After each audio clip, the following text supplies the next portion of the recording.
নমস্কাৰ। আজি এটি মই নতুন ভিডিঅ' লৈ আহিছোঁ। ভিডিঅ'টি হ'ল ধৰ্মৰ পৰীক্ষা।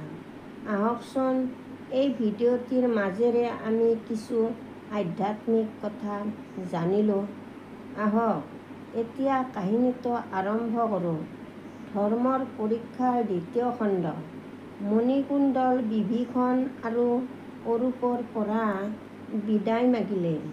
বিশল্য কৰণীৰ ডাল এটুকুৰা হাতত লৈ আনিছিল। তাৰ পৰা মণিকুণ্ডলে গৈ গৈ এখন মহাপুৰ নামৰ প্ৰসিদ্ধ নগৰত উপস্থিত হ'ল। সেই নগৰখনত সোমাই আহি দেখিলে যে তাত বহুত মানুহৰ সমাগম চলি আছে। তেতিয়া তেওঁৰ ওচৰতে থকা মানুহক সুধিলে, এইবোৰ কি চলি আছে? তেতিয়া ৰাজকৰ্মচাৰী এজনে ক'লে যে আমাৰ ৰজাৰ জীয়ৰীজনী জন্মান্ধ। সেইকাৰণে ৰজাই ঘোষণা কৰিছে যে দেৱ, দানৱ, ব্ৰাহ্মণ, ক্ষত্ৰিয়, বৈশ্য, শূদ্ৰ যিকোনো জাতিৰে নহওক, যিয়ে তেওঁৰ কন্যাৰ চকু আৰোগ্য কৰিব পাৰে, সেই ব্যক্তিজনকে তেওঁ কন্যা আৰু ৰাজ্য দান কৰিব। মণিকুণ্ডলে মনতে ভাবিলে, ৰজাৰ কন্যা চকুৰ আৰোগ্য ভাল কৰিব পাৰিম। ৰাজকৰ্মচাৰীসকলক তেওঁৰ উদ্দেশ্যৰ কথাবোৰ ক'লে। ৰাজকৰ্মচাৰীসকল ৰজাৰ ওচৰলৈ গৈ সকলোবোৰ ক'লে আৰু ৰজাই তৎক্ষণাৎ ৰাজপ্ৰসাদলৈ নিবলৈ ক'লে। মণিকুণ্ডলে ৰাজপ্ৰসাদলৈ গৈ কন্যাজনীৰ ওচৰতে বহিলে। ৰজাই ভাবিলে, ইমান ধুনীয়া সুন্দৰ সুঠাম ল'ৰা, নিশ্চয় কন্যাজনীৰ চকু ভাল হৈ উঠিব। তাৰ পিছত মণিকুণ্ডলে বিশল্যকৰণীৰ ডাল টুকুৰাৰে কন্যাজনীৰ চকু আৰু গাত ঘঁহি দিলে। লগে লগে কন্যাজনীয়ে চিঞৰি দিলে, মই দেখিছোঁ, মই দেখিছোঁ। ৰাজসভাৰ মাজত আনন্দৰ ৰোল উঠিল।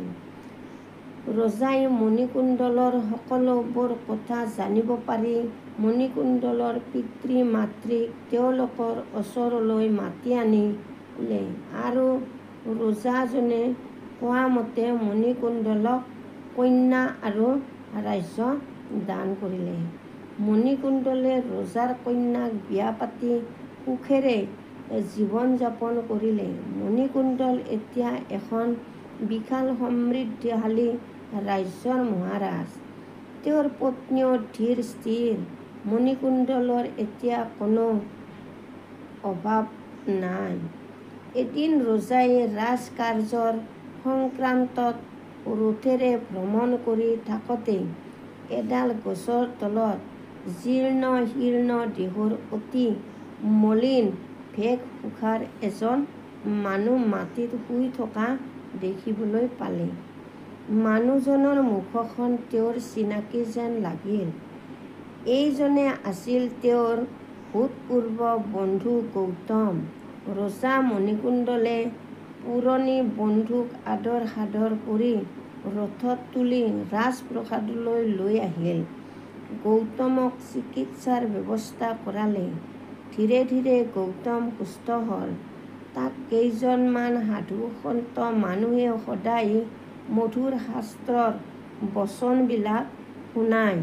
এনেকৈয়ে কিছু দিন অতিবাহিত কৰিলে। এদিনাখন ৰজাই তেওঁৰ প্ৰাত উপাসনা শেষ কৰি হৰি মন্দিৰৰ পৰা ওলাইছে। এনেতে গৌতমে আহি তেওঁৰ দুখনি ভৰিত সাৱটি ধৰিলে। ৰজাই আচৰিত হ'ল। গৌতমে কান্দি কান্দি ৰজাক ক'লে, মই তোমাৰ ওচৰত বহুত অন্যায় অত্যাচাৰ কৰিছিলোঁ। মণিকুণ্ডল, মোক ক্ষমা কৰি দিয়া, নহ'লে মোক শিৰচ্ছেদ কৰিবলৈ তোমাৰ ঘটকক আদেশ দিয়া, নহ'লে মই শান্তি নাপাম।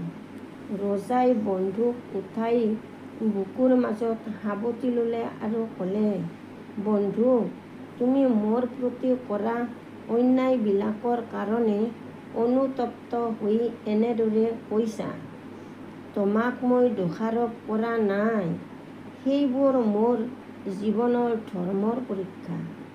তুমি মাথোন এটা উপলক্ষহে আছিলা।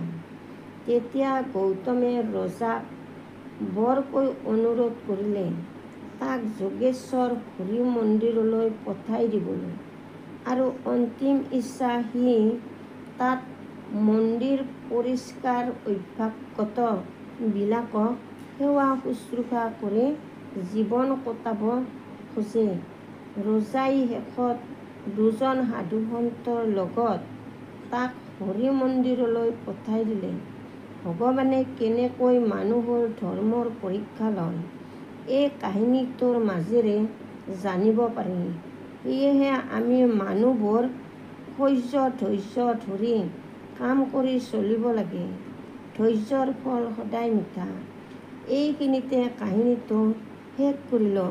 ভাল লাগিলে লাইক কৰিব, ছাবস্ক্ৰাইব কৰিব, কমেণ্ট কৰিব। ধন্যবাদ।